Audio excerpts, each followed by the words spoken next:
Okay. So our next guest is José Haro Peralta,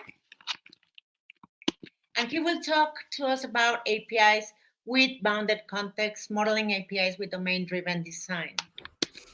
So, Jose, how are you? Hello, Welcome. I'm fine. I'm very Thank you good, for thank being you. with us. Thank you. So, after a brief introduction of yourself and the role you have in your company, you will talk to us about the world of digitation and the API economies, and we will talk about the good principles of API governance, management, and API design. Is that correct? Yeah, I'll focus on domain-driven designing, how it can help us on designing APIs. Yeah, Excellent. So, please, I hand you the floor. awesome. Thank you. So hello, everyone. Thank you for attending the presentation. Thank you to API Days for inviting me and giving me this opportunity to talk to you. And thank you to Mariana for moderating my talk. So to introduce myself, my name is Jose. I work as a consultant, author, and instructor from London. I'm the author of Microservice APIs, this book over here, which is a book in which I collect all the knowledge I've acquired over the years about building APIs and microservices. I'm the founder of microapis.io, which is the company that I use to channel my consulting and training services. And as an aside, I'm very much open for business. So if your organization is working with APIs and microservices, I very much would like to talk to you. I'm also working with a startup. We are called Relio. We are building a product that brings a new approach to validating API specifications to bring us more speed and accuracy in that process. I can't give you a lot of details about the product, but if you're interested, feel free to contact me separately, and I'll be very glad to walk you over all the features. To connect with me, these are the best platforms. So feel free to reach out to me on Twitter, on GitHub if you want to check out my projects. I have a newsletter on Substack under Micro APIs, and perhaps the best platform to connect with me and have a conversation is LinkedIn, which is where I tend to be more active. As part of this talk, I'm organizing a giveaway. So I'm giving away 3 ebook copies of Microservice APIs, the book here, 15 free signups to my course online, Build APIs with Python. So if you're interested in participating, grab the QR, copy the URL, enter your details, and within a few days, I will announce the winners. I'll put the same slide towards the end, so don't worry if you can't grab the details now. Now, the agenda for today, we're going to talk about why API design is difficult, and I'm going to focus specifically on REST APIs because they tend to be the most tricky kind of style to design good APIs, but the same principles and patterns, the same ideas will apply regardless of the style. So whether you're working with GraphQL, gRPC, asynchronous APIs, it will be all the same. Just applying to every kind of a style, obviously. And then I'm going to mention some heuristics and some ideas of how we can leverage the approach to design that a domain-driven design brings to us so that we can improve our API design process. And along the same lines, I'm going to say a few things about how we can design and model flows with APIs. Now, I was very happy with the talk before me by Pooja. I think we can all agree that API First is a good thing. I hope you're all convinced. But API First, in my experience, is the kind of thing, it's a little bit like test-driven design. It's the kind of thing that you ask all companies around, everybody's doing it, but not really. So there are different ways of doing API First. And in the most basic level, really the idea is that we design the API before we build it. We just want to know what it's going to look like. It doesn't say anything about the rest of your system. You can build your service layer. You can design and build your data layer, your infrastructure. All of that is aside. An API is really just a layer on top of your service that allows us to access those capabilities from the outside. So all that API First says is that before building that layer, we design it. We agree on what's going to look like. This is going to be so helpful for developers working on the client side of the application to know what to expect from the API. And of course, it doesn't mean that we design it once and for all and we never change it. We're going to evolve our APIs. But the key thing here is before making a change, we design it, we document it, we agree on what it's going to be. And the process is we design the API, we build according to that design, and then we validate according to the design. So We agree that API Fest is a good thing. By the way, I have a lot of slides. I'm not going to be able to cover all of them, but I'm going to upload the slides later. So if you are following me, you will be able to see all of them. And if you have any questions, just reach out to me. So we agree that API Fest is a good thing. But the question I always come across when I'm working with a client on an API is, how do you actually go about the API design? How do you design it? And here's where we hit a roadblock. And the thing is, it's actually it's very important to produce those to get as accurate a design as possible from the beginning.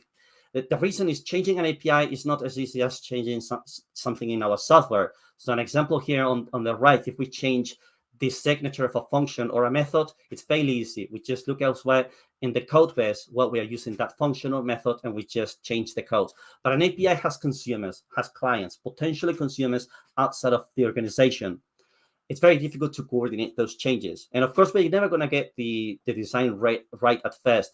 But I believe that if we spend enough time and if we use the right techniques in designing that API, I think we're going to have our best chances of getting a good design that is easy to continue evolving and changing in the future. Now, why is API design difficult? So if we think especially about REST APIs, think about the elements we have to use to produce an API design. And by the way, here design is more about modeling processes, flows, and entities through the API in a way that similar to what we do in our software when we have to model processes and flows. So to model a process or a flow, what we have at hand here is something like URLs, HTTP methods, status codes.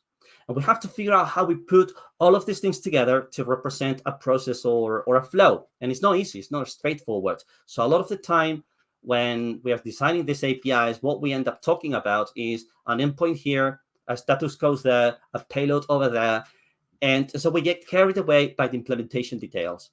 What I want to encourage you is, instead of doing that, go one step higher and think about the operations and flows you want to expose through the API. Because at the end of the day, an API is an interface to our services to access those capabilities. So we have to expose operations and flows through the API. It's not a matter of endpoints and status codes and payloads. It's a question of processes and flows. The question, of course, is how will we map one thing to the other, but we're going to see a few things now. Now, one of the most common heuristics to translate an operation into an API endpoint is CRUD. So we have this notion that we can map HTTP methods to specific operations like create, read, update, and delete. Now, the thing is, CRUD is a heuristic. It's supposed to help us produce good API designs. It's not a means. It's a means to an end. It's not an end to itself. The problem is that a lot of the time we get a little bit trapped into this heuristic, and we end up with designs like what we have in this image. And I'm going to talk a little bit more about this in a moment. But imagine we have this kind of file management system we can manipulate through an API. And sure enough, we can create a file that's a post-operation file. We can read the file, that's a get. We can delete the file, that's a delete. But everything that falls in between, those operations we can perform on the file, often are channeled through a single endpoint, so a put or a patch. And that's maybe not what we should be doing. Maybe yes, maybe not. It depends on the analysis.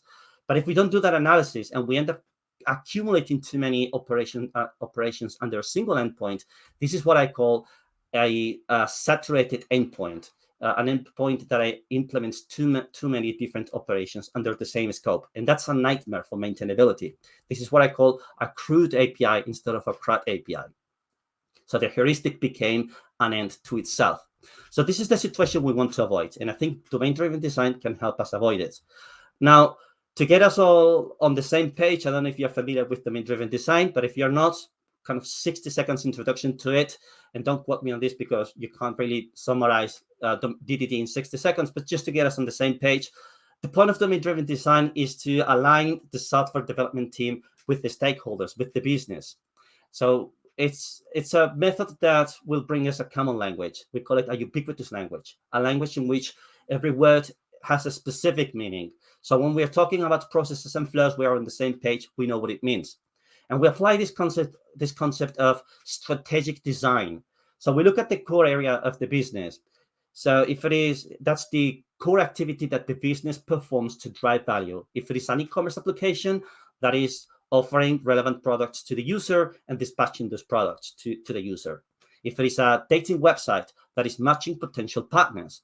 So we look at the core domain, and then we divide it into specific areas of activities or specific areas of the business. So again, think of an e-commerce website. We have management of a warehouse. We have catalog management. We have payments processing. We have dispatching. We have scheduling. We have returns management. So all of these will become subdomains. And we can continue breaking them down if we discover other specific areas of functionality within them. And then we have the notion of a bounded context. So is a space of activity within which specific words acquire a very specific meaning, and every action has a very specific semantic. So we can have multiple bounded contexts per domain, per subdomain. We can have one-to-one mapping between a bounded context and a subdomain, or we can have bounded context that span multiple subdomains. And I'm going to show you how we can leverage this notion when we are thinking about processes and flows through the API. Now, those are the basics. Now, let's look at some simple example. Imagine we have this file management application, and we have to build an API for that. So the first step is to identify the operations we're going to be able to perform through the API. We can create files. We can read the files, edit the files. We can rename the files. We can move them to a different folder. We can bin the files, and we can purge the files. We can do so many other things. But that's the first step. The thing is, I see a lot of, when we are designing APIs, a lot of the time we stop here. We see the operations, and we start mapping them to specific endpoints immediately. That's not what I want you to do. What I want you to do is continue delving into that analysis, deepen the analysis of each operation. Let's see what it implies, what brings, what happens when we do every operation, so that we can see if they are related, if maybe they should go together within the same endpoint, or they are different. Maybe they go into different endpoints. Maybe they go into different APIs. Perhaps moving a file to a different folder has nothing to do with a file and a lot to do with a folder. So maybe it goes into folder API. So instead of doing this straight mapping into immediate CRUD operations, let's deepen the analysis. And there are different ways of doing this. One of the common approaches in domain-driven design is to apply what we call event storming.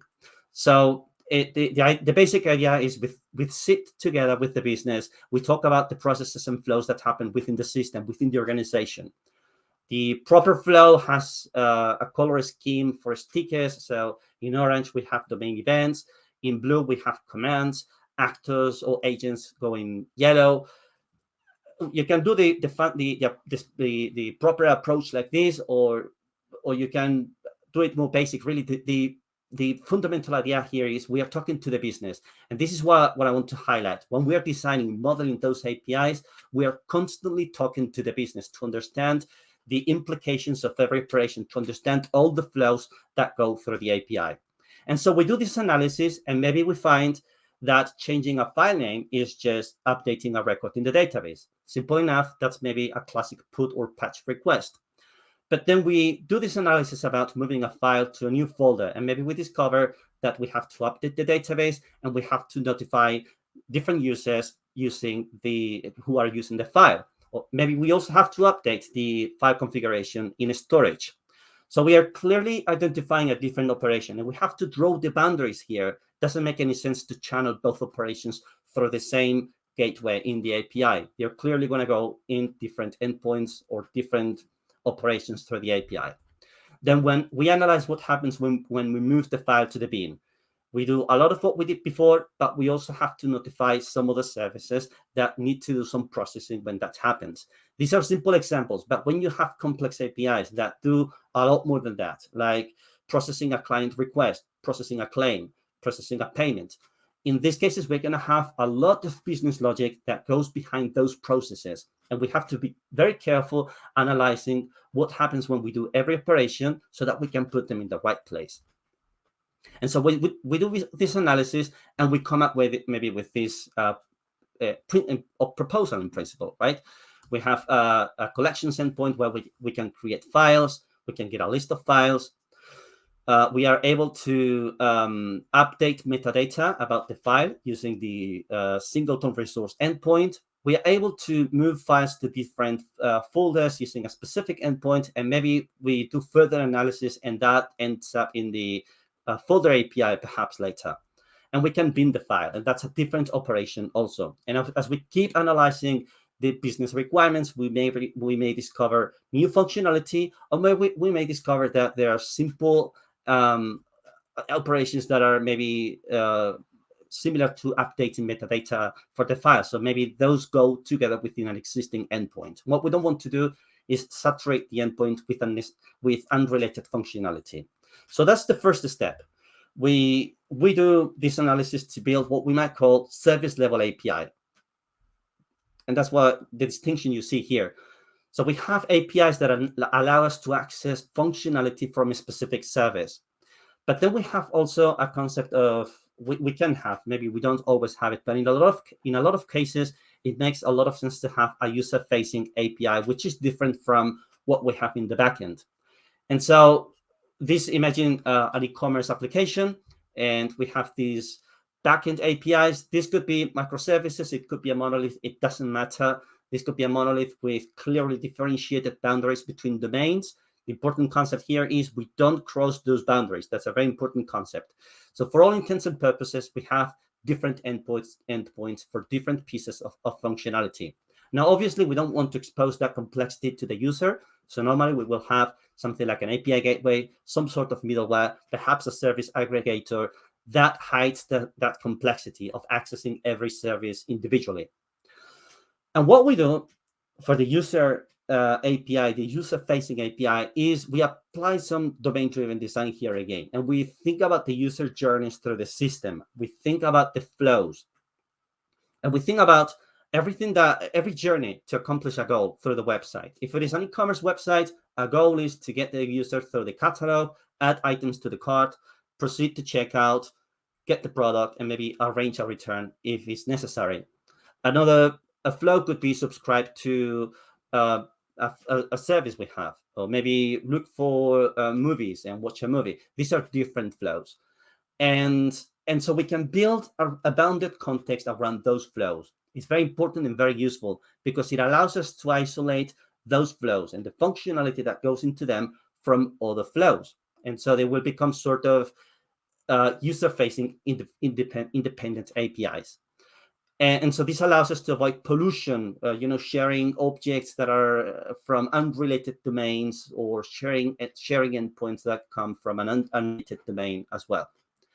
And so the question here now is, okay, we have these flows. We can model, we know we want to model flows for the user, but the question is how do we do that with APIs? We know we can model operations. That's pretty much an endpoint or an operation, a query mutation in GraphQL. But how do we model a flow? How do we tell the user what are the steps to accomplish to do something? And so here I want to introduce you to the workflow specification. There are a lot of slides here. Again, you can check them out when you see the deck. But I want to focus on this part of the flows. So there are actually different ways we can document flows. If we are working with OpenAPI, we can use hypermedia links. We can use OpenAPI links. The one I want to mention here is the workflows specification. So it looks like this.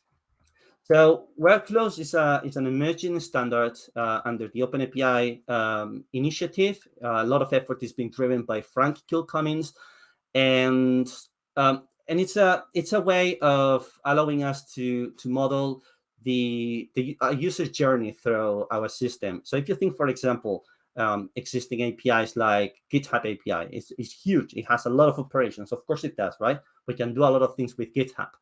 But you look at that API and it's very difficult to figure out what you can do with it. How do you create a repo? How do you fork a repo? How do you manage a pull request? What are the steps to accomplish to do that? And of course, you will go to some part of the documentation online and they will describe the steps and everything.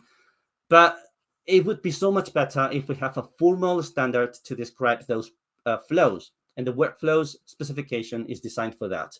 So here we can describe, for example, the journey of a user to purchase or to place an order through the website. So we come to the website, we pick up the products, we put them into a cart, proceed to checkout, put the payment. We can describe the dependencies between every step, the success criteria of every step. And not at the moment, but at some point we will be able to define also branching. So from this step, we can do this or we can do that. And so if you're interested in this, check it out in GitHub, give it a star, give it some love, and contribute if you're interested, if you find it useful. You're looking for feedback from the community. So feel free to give any feedback you would like into this project. So there's a lot more content. You can check it out later. For the sake of time, I'm going to leave it here. So basically, the process is we look at the API we have to model. We identify the operations, and then we deepen the analysis of those operations. We can use something like event storming to model what happens behind each of those operations. If they are clearly differentiated, then they go into different endpoints. They may go into different APIs. We don't mix things from unrelated bounded context. We don't want to do that because different operations eventually are going to evolve with diverging payloads, with diverging parameters, and mixing all of that is going to become a maintenance nightmare in the future, but also it's going to make it very difficult to validate those requests over time. I couldn't delve into that here, but if you are interested, I'm happy to talk about that later.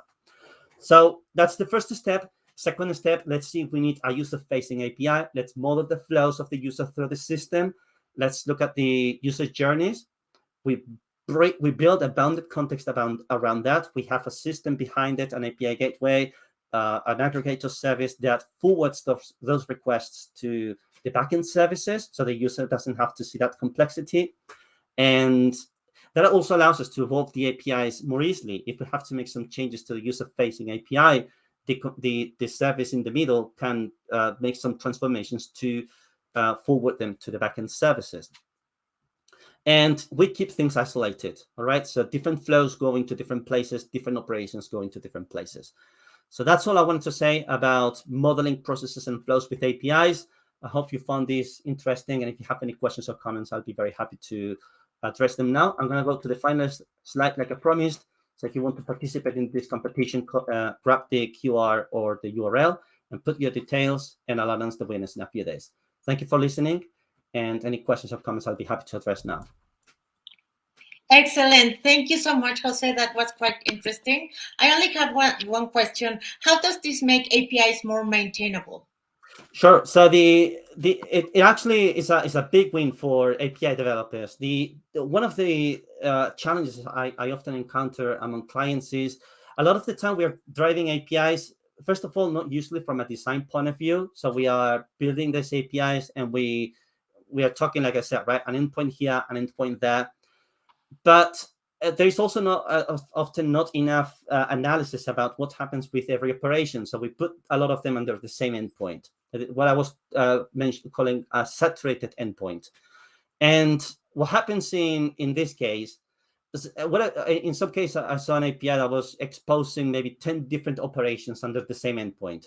And you would tell what operation we are dealing with by looking carefully at the combination of parameters and properties in the payloads. Now that's it's very difficult to work with that, and this organization came to a point in which it was very difficult to continue evolving the API because that endpoint became overly complicated. So the step we had to take was to analyze those requirements more carefully and break them down into different endpoints. So from the point of view of maintainability, security, reliability, it's so much better to work with apply this analysis, put operations where they belong, and avoid mixing operations and entities from different domains. Excellent. Well, I think our time is up now. So, Jose, thank you very much again for your participation. Thank you for sharing your contact details with the audience. I'm sure that you will receive a lot of contacts. And until the next time, thank you. Thank you so much. Thank you. Have a good day.